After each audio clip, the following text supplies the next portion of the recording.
Hello everyone, thanks for clicking this video. I hope आप सभी अच्छे होंगे। तो आज मैं आपको अपना प्रोडक्टिव डे रूटीन शेयर करूँगी। आज मैं सुबह 7 बजे उठ गई थी। उसके बाद नहा वहा के मैंने पूजा किया। बाकी एज़ यूजुअल जो भी मेरा मॉर्निंग रूटीन रहता है उसको फॉलो किया। थोड़ा बहुत सेल्फ केयर किया क्योंकि वो भी ज़रूरी होता है। तो उसके बाद रेडी हो गई मैं और फिर मैं पढ़ने के लिए बैठ गई थी। ये स्लॉट मैंने 8 बजे शुरू किया था और मैं इसमें पॉलिटी का लेक्चर कर रही थी क्योंकि इस टाइम पे मेरा वही रूटीन में है, इस वजह से।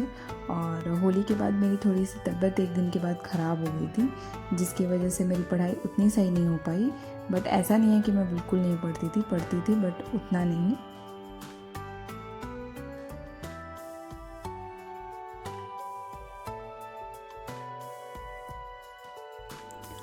तो आज के लेक्चर में सर क्वालिफ़िकेशंस ऑफ मेंबर बता रहे थे, लाइक कि सिटीज़न ऑफ इंडिया होना चाहिए और for lower house and state legislative assembly के लिए 25 ईयर्स मिनिमम एज 25 ईयर्स होना चाहिए और अपर हाउस के लिए मिनिमम एज 30 ईयर्स होना चाहिए। उसके बाद सर ने इम्यूनिटीज़ एंड प्रिविलेजेस बताया, जैसे कि कुछ इम्यूनिटीज़ एंड प्रिविलेजेस रहती है वो सब बताया।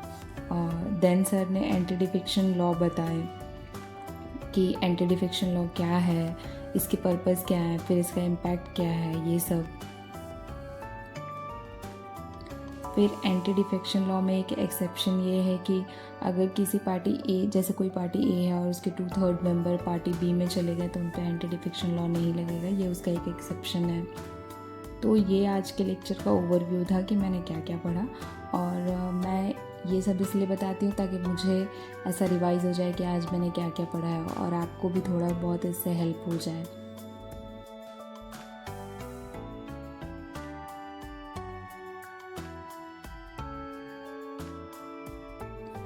कल रात में मैं थोड़ा लेट सोई थी, इस वजह से मुझे 40-50 मिनट के बाद ही नींद आने लगी थी।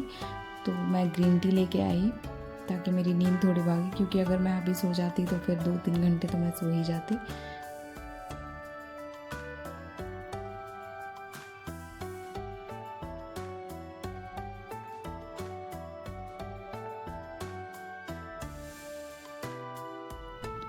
तब तक मैं अपना लेक्चर ख़त्म करती हूँ, उसके बाद आपसे मिलती हूँ। आप लोग आगे वीडियो में बने रहिए।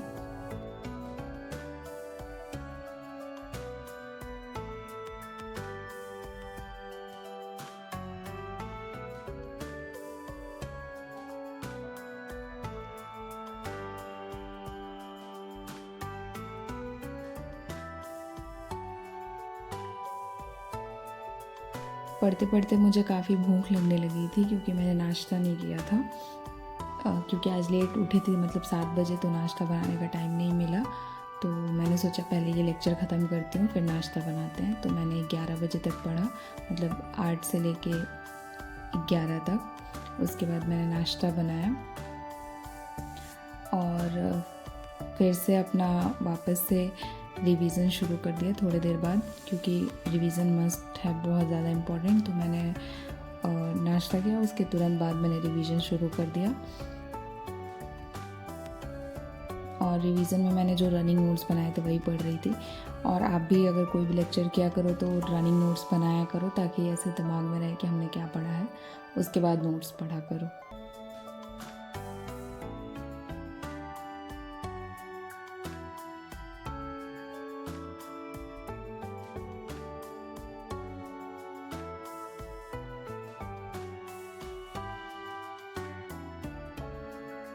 यहाँ पे मेरा रिवीज़न कंप्लीट होने वाला था, मतलब मैंने 3 घंटे का लेक्चर किया और 1 घंटे रिवीज़न, तो टोटल 4 घंटे का मेरा स्लॉट हुआ। इसमें मैंने ब्रेक लिया था नाश्ते के लिए और फिर थोड़ा सा मैंने रेस्ट किया। फिर ये मैंने लंच किया और थोड़ा सा बाहर ऐसे ही टहलने के लिए गई ताकि थोड़ा मूड फ्रेश हो जाए। उसके बाद रूम पे आने के बाद मैंने वापस से अपनी पढ़ाई शुरू कर दी, जिसमें मैं अपना सिलेबस पढ़ रही थी, क्योंकि मैंने प्रीवियस वीडियो में भी बताया है कि ऐसा हम डेली सिलेबस पढ़ते रहेंगे तो हमें चीज़ें क्लियर होंगी। यहाँ पे मैंने सिलेबस अपना ख़त्म किया और सिलेबस ख़त्म करने के साथ साथ मैंने PYQ देखे और PYQ में जो पढ़ रही हूँ सब्जेक्ट्स उसी का मैंने देखा और मैंने कोई सॉल्व नहीं किया था, बस देखा था कि हाँ कौन से टॉपिक से क्वेश्चन आते हैं, कैसे क्वेश्चन आते हैं, यही सब।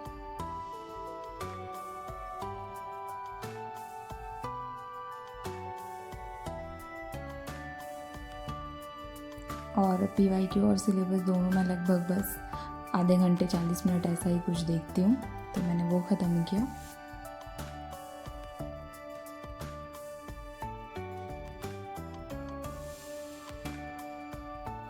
इसके बाद से मैंने अपना इंटरनल सिक्योरिटी का लेक्चर शुरू किया और इसमें सर पढ़ा रहे थे नॉर्थ ईस्ट इंसर्जेंसी, जिसमें आसाम इंसर्जेंसी था, नागा इंसर्जेंसी था और JNK इंसर्जेंसी था, और कुछ इसके मतलब इन सब के कॉजेज़ क्या थे और सॉल्यूशंस क्या था, ये सब पढ़ाए सर इसमें।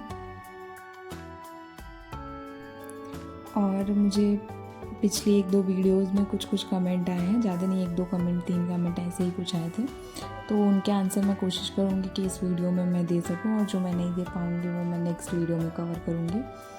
तो एक क्वेश्चन ये था कि सिलेबस समझ में नहीं आ रहा है, तो आपको तो इतना सिलेबस में समझ में आ रहा है ना कि GS1 में क्या है, GS2 में क्या है, जियो है, हिस्ट्री है, पॉलिटी है, तो इन सब के आप NCERT पढ़ना शुरू करो।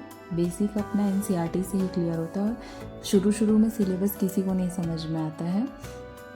और थोड़े टॉपर्स को फॉलो करो, अगर आप व्लॉग देख रहे हो तो वो तो ठीक है, बट कभी कभी ऐसे टॉपर्स बहुत सारी अच्छी चीज़ें बताते हैं, तो उनको फॉलो करो, तो उनसे आपकी कुछ चीज़ें ऐसे क्लियर हो जाएंगी। और एक कमेंट ये था कि मैंने कोचिंग कौन सी ली है, तो यार मैंने एक अच्छी जगह से कोचिंग ली थी, उसमें 3-4 फैकल्टी ऐसे अच्छी आई, अच्छे टीचर आए और उन्होंने अच्छा पढ़ाया, बट कुछ टाइम के बाद मुझे ही नहीं समझ में आता था या टीचर अच्छे नहीं थे, मुझे नहीं पता, तो मैंने वहाँ जाना बंद कर दिया। और मैं अभी जो सब्जेक्ट के अच्छे टीचर होते हैं उनसे मैं पढ़ती हूँ। इसके बाद मैंने डिनर बनाया और डिनर में मैंने रोटी और सब्ज़ी बनाई थी।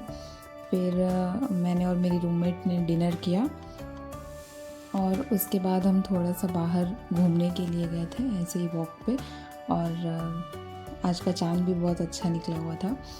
इसके बाद मैं रूम पे आई और मैंने जो भी इंटरनल सिक्योरिटी में पढ़ा था उसको रिवीजन किया और फिर मैं सो गई। आई होप आपको मेरा ये ब्लॉग अच्छा लगा होगा, so please do like, comment, share and subscribe, ये मुझे काफ़ी मोटिवेट करता है। Thank you, bye.